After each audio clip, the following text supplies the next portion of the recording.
Hello, you're watching Business Live. Our top story today as climate change talks enter their second week in Paris. Global leaders are looking at radical new ways to cut emissions and save the planet. The big question is technology the answer to do just that? Now, let's talk about Nigeria. We've mentioned oil a lot. Well, it's a country that is rich in natural resources, that's for sure.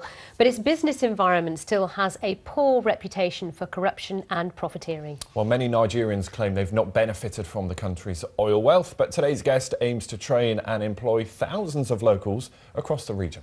Dr. AMY Jadesimi is Managing Director of the Lagos Deep Offshore Logistics Base, which is a high-tech industrial village servicing industries such as oil and gas. But it is a world away from her roots. She graduated as a medical doctor from Oxford University, and after a spell as an investment banker at Goldman Sachs, she honed her entrepreneurial skills at Stanford Business School in the United States. It's paid off. Last year, she featured on Forbes magazine's 20 youngest power women in Africa.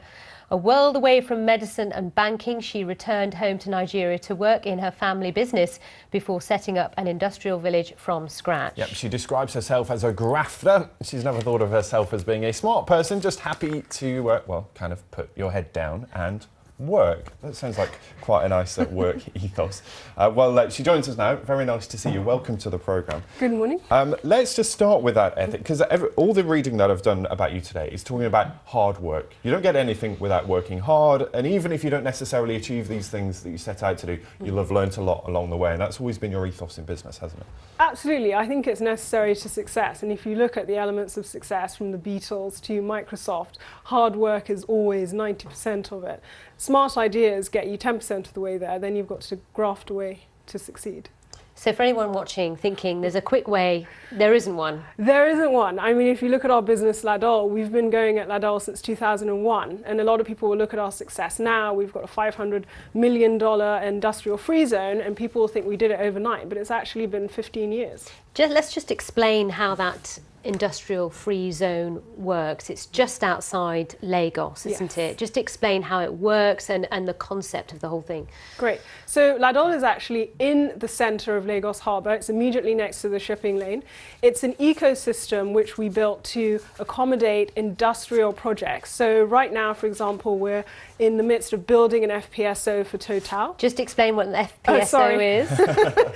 So an FPSO is a $4 billion, so a very expensive vessel used in deep offshore oil and gas to drill for oil and then to store it before it's taken off to be sold. So it's like a portable oil rig. It's a portable oil rig, exactly. They're very expensive, and that's what characterises projects that happen in LADOL. These are projects which are so expensive, they require technology, infrastructure and people who previously were not available in West Africa, and we provide all of that inside our free zone. Why was that not available before? Because, forgive me, but it sounds very simple what you're doing. I'm sure the reality is very different, but what I'm saying is training people, giving people these skills, why has it not been done before?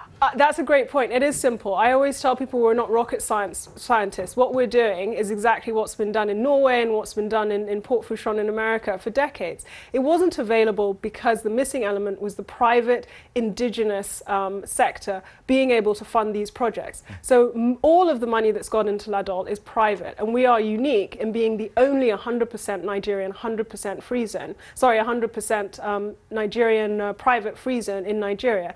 And what that tells you is that the missing element is a private sector that's able to fund these projects and a government that creates an enabling environment for us to do so. Well, let's talk about that combination, because what's very clear about Nigeria is the private sector is happening. It's exciting, it's growing, it's innovative. We've met other CEOs from Nigeria on this show, but also Focus on Africa, other programmes we have here on BBC World News, very much looks at that part, and yet for a long time has been held back by the politics, by the government, by the so-called corruption. So there's been a recent change in government. He's only just appointed his cabinet after a very long period.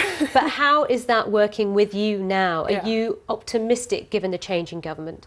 It's been a tough year, but we're very optimistic. And the private sector in general is optimistic. The private sector is still very small. LADOL is currently the only facility of its kind. We need 100 LADOLs to get Nigeria to where it needs to be, which is creating 2 million jobs a year, minimum. Now, the element that this new government, the President Buhari, brings to the mix is a strong regulatory environment. For long-term infrastructure investors such as LADOL, that regulatory environment is key to give us security for our investment, because there are already very strong laws on the books. Are you going to get it though?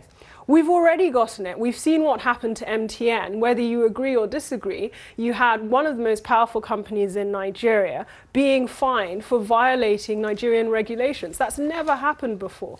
So he's already demonstrated that it doesn't matter who you are or how powerful you are. You've got to stick to the rules. All right, Dr. AMY Jadesimi, thank you so much for coming in. It's been great to have you on the programme. Exciting to hear what you're up to in Nigeria. Thank you. Now, in other news, last week, Monarch Airlines became the latest UK carrier to extend the cancellation of all flights to and from the Egyptian resort of Sharm el-Sheikh until early January. All of that in response to advice from the UK government. The company says it now expects pre-tax profits, so for the year, to come in at $60 million. That is quite a turnaround for the company. Earlier I spoke to the boss of the airline about the impact on his business of security concerns in places like Egypt.